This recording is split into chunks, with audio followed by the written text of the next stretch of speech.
ఉందో దాన్ని ఊర్జిత కథ అని పిలుస్తారు.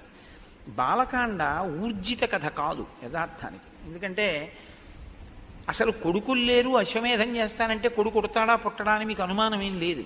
ఎందుకు లేదంటే వెంటనే సుమంత్రుడు చెప్పేశాడు, నేను విన్నానయ్యా ఇంతకుముందే బ్రహ్మమానసపుత్రుడు సనత్కుమారుడి దగ్గర నీకు కొడుకు పుడతాడని చెప్పేశాడు. ఋష్యశృంగుడు ఆశీర్వచనం చేసేశాడు, వశిష్ఠుడు ఆశీర్వచనం చేసేశాడు. కాబట్టి కొడుకులు పుట్టేస్తారు. కాబట్టి అందులో ఊర్జిత కథ అనడానికి ఏముంటుంది? బాలకాండలో ఏం ఉండదు. అయోధ్యకాండ దగ్గరికి వచ్చేటప్పటికి ఊర్జిత కథ. అయోధ్యకాండ ఊర్జిత కథగా మనకి ప్రయోజనం ఏమిటో తెలుసా అండి? మనం గృహస్థాశ్రమంలో ఉన్నటువంటి వాళ్ళం.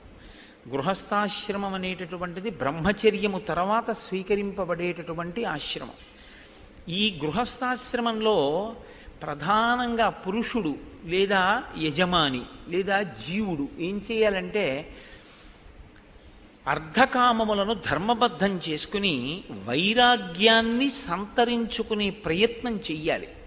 కాబట్టి ధర్మమంతా గృహస్థాశ్రమంలోనే ఉంటుంది. పట్టుకోవలసింది, అనుష్ఠించవలసింది అంతా ఇక్కడే.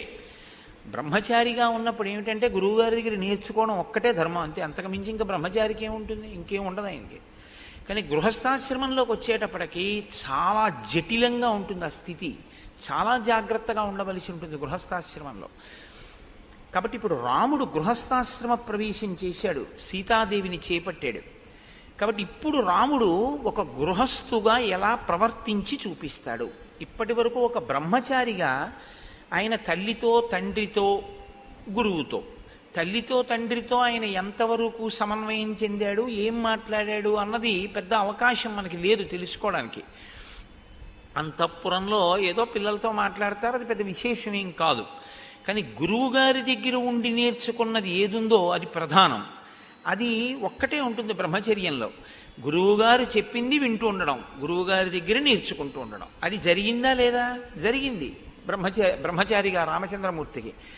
గృహస్థాశ్రమంలోకి వచ్చేటప్పటికీ అనేక విధములైనటువంటి సమస్యలు తలెత్తుతాయి.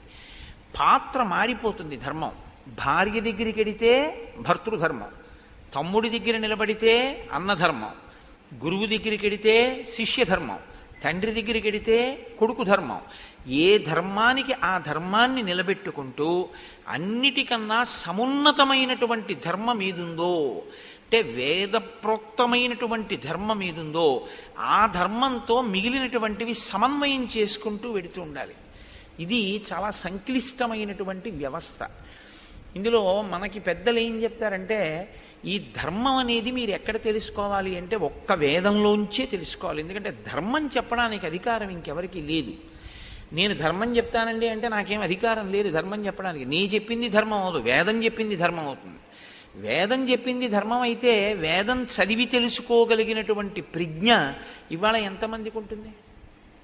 వేదంలో ధర్మం ఇలా ఉంది అని మనం ఎలా చెప్పగలం? చెప్పలేం. కాబట్టి ఋషులు ఏం చేశారంటే స్మృతులు కింద తీసుకొచ్చారు. గౌతముడు ఒక స్మృతి రచన చేశాడు, దాన్ని గౌతమ స్మృతి అంటారు. యాజ్ఞవల్కుడు ఒక స్మృతి చేశాడు, యాజ్ఞవల్క స్మృతి, అత్రి స్మృతి. ఇలా స్మృతులు వచ్చాయి. స్మృతులు ఏం చేస్తాయంటే వేదంలో ఉన్నటువంటి ధర్మసూత్రములను క్రోడీకరించి వాటిని అందంగా ఒక పొందికతో తీసుకొస్తారు. దానికి స్మృతి అని పేరు. శృతి స్మృతి రెండు విరుద్ధంగా ఉండవు. శృతిని స్మృతి అనుసరిస్తుంది. శృతిని స్మృతి ఎక్కడైనా తిరస్కరిస్తే దాన్ని మనం పాటించవలసిన అవసరం ఉండదు, ఎందుకంటే అది ధర్మ విరుద్ధం అవుతుంది. అసలు ధర్మ విరుద్ధమైన విషయాన్ని ఋషి ప్రతిపాదించడు. కాబట్టి శృతికి స్మృతికి మధ్యలో ఏదైనా భేదం ఉందా అంటే అది ఉన్నట్టు నీకు కనపడుతోందేమో, కానీ పెద్దల దగ్గర ఆశ్రయించి నువ్వు తెలుసుకుంటే ఆ భేదం ఉండే అవకాశం పెద్దగా ఏముండదు. ఋషి ఎప్పుడూ మన ప్రయోజనం కొరకే మాట్లాడతారు. కాబట్టే రఘువంశ కావ్యంలో కాళిదాసు గారు ఓ మాట అంటాడు, వేదాన్ని స్మృతి ఎలా అనుసరించిందో అలా నందినీధేనువుని దిలీప మహారాజు అనుసరించాడు అన్నాడు.